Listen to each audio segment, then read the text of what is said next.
नमस्कार, आप देख रहे हैं स्पोर्ट्स चैट। मैं हूं शशांक सिंह। खबर जुड़ी हुई है सरफराज खान से। हाँ जी, वही छोटे से और बहुत ही पावरफुल बल्लेबाज जो मुंबई के लिए खेलते हैं और हाल फिलहाल में उन्हें इंडिया ए के लिए भी मौका मिला है, लेकिन अब उन्हें इंडिया के लिए सिलेक्ट नहीं किया गया है। पिछले 3 सीजन से जो लगातार रणजी ट्रॉफी में कर रहे हैं, उसके बावजूद भी उन्हें सिलेक्टर्स मौका नहीं दे रहे हैं और इसी को लेकर अब उन्होंने एक साक्षात्कार किया, एक इंटरव्यू किया है एक पब्लिकेशन के साथ और उन्होंने ये बताया है कि आखिर उनकी क्या खुद पर्सनली क्या बातें हुई हैं जो चयन करता है, और साथ ही साथ में वो अपना केस भी प्रेजेंट कर रहे हैं कि मैं कोई एक तरीके का खिलाड़ी नहीं हूं कि मैं सिर्फ टेस्ट क्रिकेट खेलता हूं या मैं सिर्फ बल्लेबाजी कर सकता हूं। उन्होंने बताया कि वो क्या क्या कर सकते हैं और उन्होंने मुंबई को इस सीजन सैयद मुश्ताक अली जितवाया था 31 गेंदों पर 36 रन आबाद बनाकर उन्होंने, और एक मुश्किल समय में उन्होंने बताया कि जब 20 पर 3 होती है स्कोर लाइन, जब 25 पर 5 होता है, तब जाकर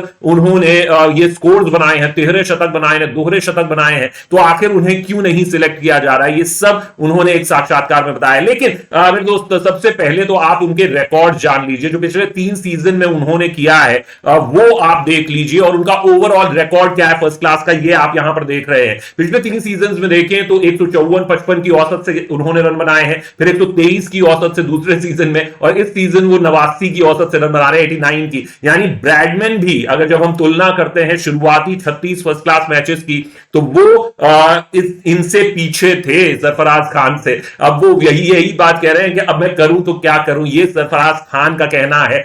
थोड़ा गुवाहाटी से दिल्ली ट्रेवल कर रहे थे जब उन्होंने इस निजी अखबार से बात की और उन्होंने ये सारी बातें अपने इस साक्षात्कार में, इस इंटरव्यू के दौरान उन्होंने खुलासा किया है। ये उनकी पूरा रिकॉर्ड है अभी तक फर्स्ट क्लास का। 80 मैचों में, माफ कीजिए 36 मैचों में 3380 रन और औसत देखिए 80.47 की। 12 शतक है, 9 अर्धशतक है, इसमें तिहरे शतक है, दोहरे शतक है, मतलब झड़ी लगा रखी है उन्होंने। लेकिन जो स्ट्राइक रेट को लेकर कुछ लोग सवाल उठाते हैं कि ये मिडिल ऑर्डर में आएंगे तो वो किस तरीके से खेलेंगे। भैया 70 की स्ट्राइक रेट से वो फर्स्ट क्लास में रन बना रहे हैं, वो भी ऐसी मुश्किल पिचेस पर, तो ये आपको कंसिडर करना होगा। लेकिन इसके अलावा उन्होंने क्या कहा, क्योंकि एक सवाल जो है वो बार बार उठाया जा रहा है उनको, उनकी कद काठी को देखकर कि भाई वो थोड़े से बल्कि उनका जो बॉडी है वो उस तरीके से है, और जो उन्होंने इंडिया ए के लिए प्रदर्शन किया, जो अभी हाल फिलहाल में उनको कुछ मैचेस मिले, वहां पर वो कन्वर्ट नहीं कर सके। तो इसका बड़ा स्पेसिफिक जवाब देते हुए सरफराज ने बताया है ये कि भाई जो मेरी बॉडी टाइप है वो तो मैं बदल नहीं सकता, भगवान जिसको जिस तरीके से बनाता है। लेकिन अगर आप मेरी फिटनेस की बात कर रहे हैं तो मैं आपको बता दूं कि जो आईपीएल में कोई भी खिलाड़ी सिलेक्ट होता है वो एक फिटनेस की वजह से सिलेक्ट होता है, और वो सारे खिलाड़ी योयो टेस्ट पास करते हैं। तो मैंने योयो टेस्ट पास किया हुआ है। दूसरी बात वो कहते हैं कि भाई आप इंडिया ए के प्रदर्शन की बात कर रहे हैं, मैं एक आधा मैच मैं भी फेल हो सकता हूं, मैं कोई भगवान तो हूं नहीं, आई एम नॉट गॉड। तो वो ये कह रहे हैं उसके बाद कि मैं हर मैच में तो नहीं, हर पारी में तो मैं नहीं स्कोर कर सकता हूं, और हर किसी का जो बॉडी स्ट्रक्चर होता है वो डिफरेंट होता है। ये सारी बातें उन्होंने यहां पर कही है, ये आप पढ़ भी सकते हैं। लेकिन इसके अलावा भी उन्होंने जवाब दिया है कि मैं आखिर सिर्फ मुझे एक ही तरीके के उसमें क्यों ढाल दिया गया है कि मैं रणजी ट्रॉफी में मेरी 81 की औसत है, बहुत अच्छी बात है, लेकिन मैं लेग स्पिन गेंदबाजी भी करता हूं और मैंने किया भी इंडिया ए के लिए भी मैंने लेग स्पिन गेंदबाजी की, वहां पर आप देख सकते हैं। उसके अलावा अब मैं इस आईपीएल सीजन में विकेट कीपर की भूमिका निभाने वाला हूं, तो ऐसे में आप मुझे वहां पर क्यों नहीं चयन करते। मैं विजय हजारे में मेरा रिकॉर्ड बहुत अच्छा रहा है, मेरा रिकॉर्ड जो है सैयद मुश्ताक अली में बहुत अच्छा रहा है, यानी कि T20 फॉर्मेट और वनडे फॉर्मेट में भी बहुत अच्छा रहा है। और एक तरीके से वो इशारा कर रहे हैं कि पिछले 2-2.5 साल से पृथ्वी शॉ की पारी नहीं आई थी, लेकिन एक 379 के बूते उनको तो जगह मिल गई T20 में, और तो उनकी भी यही उम्मीद है कि उनको देखकर उन्हें हिम्मत मिलती है। ये सरफराज का कहना है कि पृथ्वी सिलेक्ट हो सकते हैं तो मैं भी होऊंगा, आज नहीं तो कल। और यही वो इसके दौरान कह रहे हैं कि विकेट कीपिंग, मैं इस सीजन आईपीएल में विकेट कीपर की भूमिका निभाने जा रहा हूं। ये वो कह रहे हैं कि मैं विकेट कीपर भी हूं, भाई मैं क्यों नहीं खेल सकता हूं। दूसरा, मैं लेग स्पिनर बॉलर भी हूं, आप मुझे उसमें यूज तो करिए। तो ये सारी बातें वो अपना केस प्रेजेंट करते हुए ये उन्होंने कहा है कि मैंने मुंबई के लिए टूर्नामेंट्स में विकेट कीपिंग की हुई है, ग्लव वर्क मैंने किया हुआ है, दिल्ली कैपिटल्स के लिए मैं इस बार करने जा रहा हूं। तो ये सारी बातें सरफराज खान कप्तान कह रहे हैं, लेकिन इसके अलावा भी उन्होंने बहुत कुछ कहा है और वो आपको थोड़ा सा सोचने को मजबूर कर देगा, क्योंकि जब इतने प्रदर्शन के बाद भी सरफराज को पता लगा कि वो सिलेक्ट नहीं हुए हैं, तो ये उन्होंने कहा है कि जब टीम अनाउंस हुई और मेरा नाम वहां पर नहीं था तो मैं काफी दुखी हो गया था। मैं किसी ऐसी जगह पे जाना चाह रहा, मतलब कोई भी इस दुनिया में होगा वो ऐसी सिचुएशन में बिल्कुल दुखी होगा। और क्योंकि मैंने उम्मीद की थी, वो बड़ी ईमानदारी से बताते हैं कि मैंने ऐसा माना था कि मैं पिक हो जाऊंगा, लेकिन ऐसा नहीं हुआ। मैं पूरे दिन दुखी था।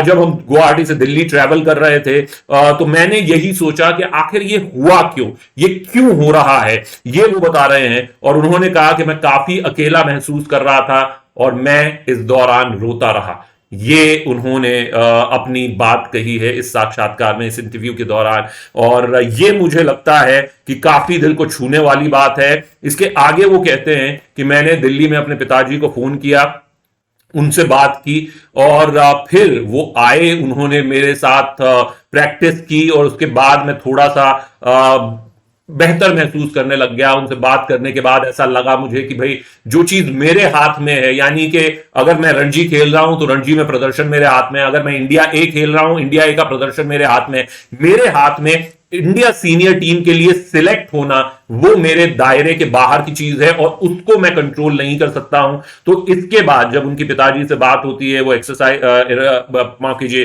वो ट्रेन करते हैं, उसके बाद जाकर फिर वो कहते हैं कि थोड़ा सा देखिए कोई भुला तो बिल्कुल नहीं सकता, लेकिन थोड़ा सा वो बेहतर और उस चीज को भुलाने की कोशिश करते हैं। इसके बाद वो बताते हैं कि देखिए मुझे दुख इस बात का नहीं है कि मैं इंडिया नहीं खेल पा रहा हूं, लेकिन जब हम छोटे थे और हम बहुत ही गरीब परिवार से आते थे तो हमारे जो पिता हैं, अब्बू हैं, उन्होंने एक सपना देखा था और कि उनका एक बेटा जो है, मैं आपको बता दूं कि उनके भाई ने भी अभी मुंबई के लिए ओपन किया था पिछले ही मैच में, तो उनका एक बेटा जो है वो भारत के लिए खेले।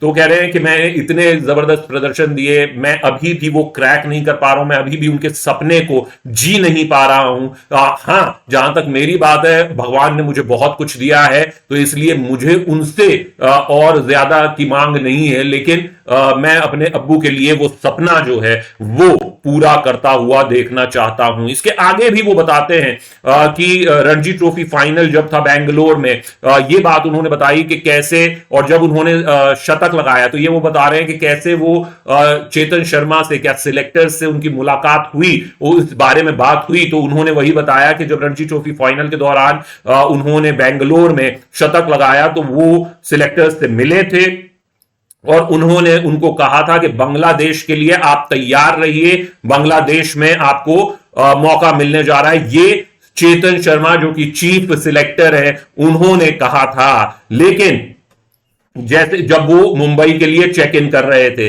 लेकिन उन्होंने इसके बाद कहा कि आपको दुखी नहीं होना है, जब भी आपको मौका होगा डिसहार्टेंड नहीं होना है और जल्दी ही तुम्हारा समय आने वाला है, जल्दी ही समय बदलने वाला है, अच्छी चीजें होने वाली हैं, आप इंडिया में जगह पाने के लिए बिल्कुल करीब में हैं, जल्दी ही तुम्हें मौका मिलेगा। लेकिन उस एक अहम नॉक के बाद जब मैंने ये 162 वाली भी पारी खेली तो मुझे लगा था कि मैं सिलेक्ट हो जाऊंगा, लेकिन नहीं हुआ। चलिए ठीक है, ये सरफराज कह रहे थे। पूरा उन्होंने कॉन्वर्सेशन बता दिया जो उनका चीफ सिलेक्टर के साथ हुआ है। लेकिन इसके साथ आप देखिए कि इसके बाद उन्होंने क्या कहा कि नॉन सिलेक्शन पे सरफराज खान क्या कहते हैं कि मैं सिलेक्ट नहीं हुआ हूं तो उसके लिए वो क्या कहते हैं। उन्होंने कहा कि मुझे यकीन है कि जब उन्होंने मुझे नहीं सिलेक्ट किया है तो मैं उनके कुछ प्लान्स होंगे, उनके दिमाग में कुछ चीजें होंगी, ये सिलेक्टर्स के बारे में उन्होंने कहा है। और इंडिया टीम को वो पहले 2 टेस्ट में ऑस्ट्रेलिया के खिलाफ किसी तरीके से देखना चाहते होंगे। जो चीज मेरे हाथ में नहीं है मैं उसके बारे में बहुत ज्यादा सोचना नहीं चाहूंगा, क्योंकि अगर मैंने ये किया तो फिर मैं डिप्रेशन में चला जाऊंगा। ये सरफराज खान ने कहा है। और यही पूरी 100 बातों की एक बात है मेरे दोस्त, कि जो आपके हाथ में आप करते जाएं, लेकिन एक समय के बाद जब उसका नतीजा नहीं मिलता तो दुख तो होता है। आप इस पूरी खबर के बारे में क्या सोचते हैं और आपको क्या लगता है सरफराज को टीम में होना चाहिए, चाहे वो वनडे हो, T20 हो या टेस्ट हो? अपनी राय हमें कमेंट सेक्शन में जरूर भेजें और आपको क्या कैसा लगा ये पूरा वीडियो ये जरूर बताएं। आप देख रहे हैं स्पोर्ट्स चैट, मैं हूं शशांक सिंह, नमस्कार।